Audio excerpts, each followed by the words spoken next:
capitalized losses in any assessment that will have no value, Your Honor. Mr. Chairman. Mr. Chairman, in other words, what we need here is a due diligence to be done on the bank. The question now is who's going to pay for that?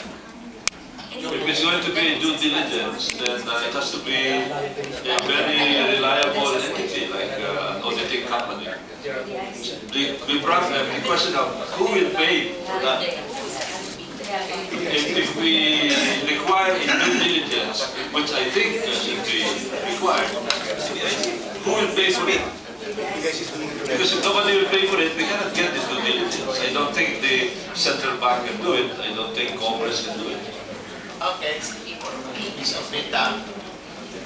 Mr. Chairman, PDIC actually did inventory and assessment of the assets of the bank, including the valuation. We are prepared to submit it to the honorable members of the committee today. We actually did an asset-by-asset valuation to engage independent appraisers to do evaluation of the raw bank.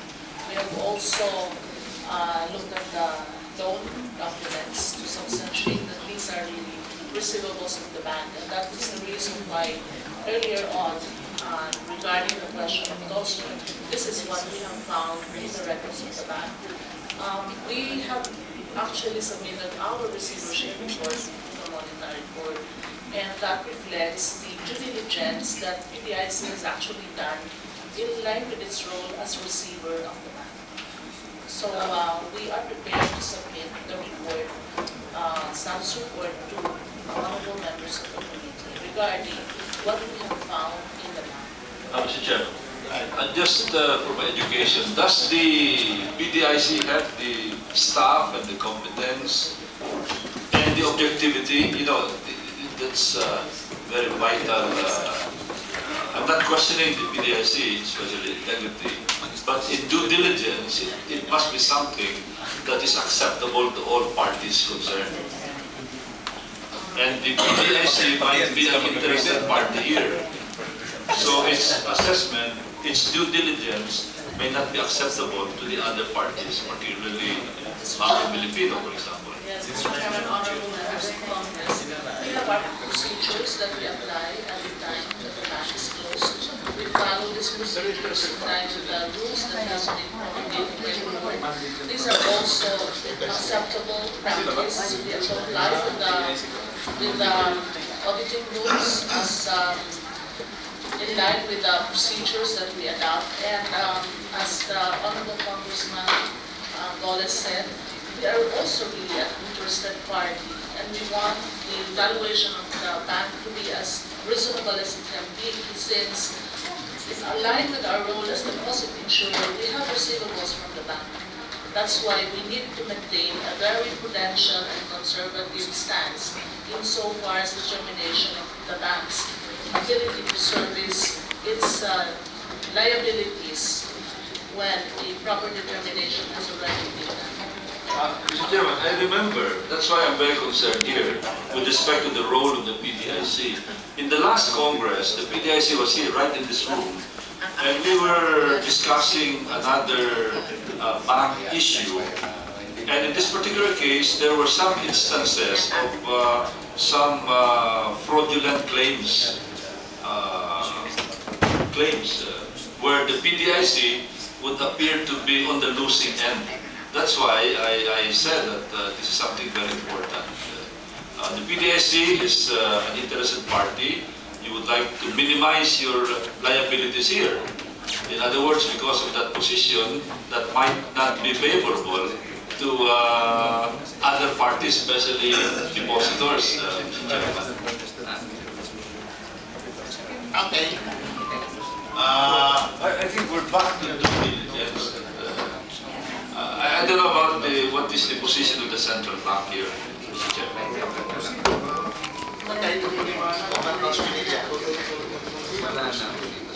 Your Honor, the BSP already made the determination of the net realizable value of this bank.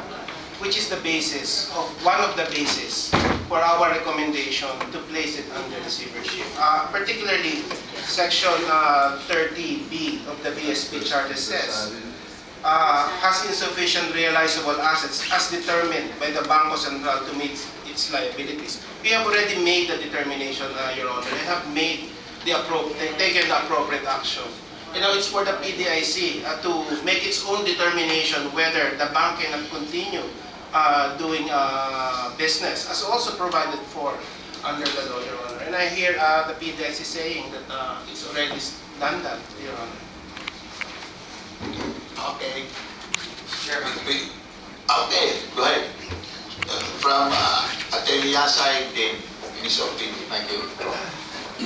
At the hearings of this, previous hearings of this committee, we already know that Banco Central had made a determination that the bank was insolvent and made it as a basis for the closure of Banco Filipino on March 17, 2011. However, we questioned precisely, and some members of this committee questioned the basis at which Banco Central arrived at the realizable assets as not compliant with the decision of the Supreme Court. And this is precisely now the point for the submissions being required by this committee. We have to make the submissions compliant with the decision of the Supreme Court that in order for us to arrive at the issue of insolvency, there must be a determination of realizable assets based upon the current market value. Banco Central had pointed out and admitted at the last time that they based their determination of insolvency on book value. In fact, they used records of the bank or submissions of the bank that were submitted by Banco Filipino on the basis of their application for loans, and therefore it was also based on loan value, which is different from fair market value. So I would like to make this comment just precisely to correct the statement made by Deputy Governor Espinilla that they already submitted. This is precisely the issue. The basis upon which you made that determination is not in accordance with the decision of the Supreme Court. Mr. Chairman, if you don't mind, based on the documents that I have, meron po ditong report from the Central Bank which includes realizable market values of the ROPA. So, is this what you have submitted, Governor Espinilla? Yes, Your Honor. Precisely, and in direct response to the assertion of Mr. Yasay, we did not base our recommendation on book values. We based it on market values, as supplied by Banco Filipino itself. And may also again point out, Your Honor, that in the last hearing, they already submitted a revised set of market values, which we are now actually directly disputing in our submission of June 6. So the numbers are already there, Your Honor. Alright. So, Beta, after this, we will adjourn. Your Honor, actually in our letter of July 27, we also make reference to the submission of PDF concerning the appraised value of the assets that they submitted last time. And we actually did an inventory of these assets and compared it with what has been booked and what has been consolidated in the name of the bank. And I think the universe of assets that they presented last time, which covers 46.8 billion in value and 1,995 assets, real properties, is significantly more than what is booked by the bank. The bank has only booked 835 pieces of property, and the corresponding value that they were citing was 25 billion. I think that was also made reference by DSP in their response. What we had done was to have the 835 properties also appraised independently, and that is the valuation that we have also submitted to the committee insofar as the ROPA valuation is concerned. What we will be submitting to Congress today is the statement of condition of the bank and what we have found out for all of the assets and all of the liabilities. As receiver mandated by law, we did our own due diligence based on what documents we have found in the bank and what the bank can claim in terms of assets and what the bank has to pay in terms of liabilities. And this we have done in line with the procedures that we have, matching what the bank has turned over to PDIC, officially turned over by its officers and employees, versus the documents that we have found in the premises of the bank and what we still have to, what still they have to submit to substantiate the assets. And we have also validated the liabilities in terms of claims against the bank. This we have done, Your Honor, and we're prepared to submit it to the committee. We would also like to inform the committee that we actually tried to engage independent auditors to do evaluation of the bank.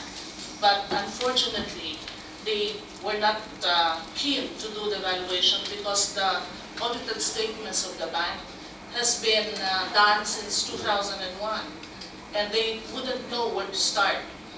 So they said that it's very difficult to make a representation as far as the status of the bank is concerned, given that the audited statements has been since 2001. So they were asking the PDIC to make a representation of the bank's financial condition, but we cannot also make that representation given that we just took over the bank. So in other words, we tried to engage an independent auditor to do that evaluation of the bank, but we were not successful. So what we did was to proceed on our own, based on our own procedures, which is consistent with accepted policy and accounting principles. Thank you, Your Honor. All right, those who are in favor of the motion, say aye. Aye. Aye. Those who are against, say nay.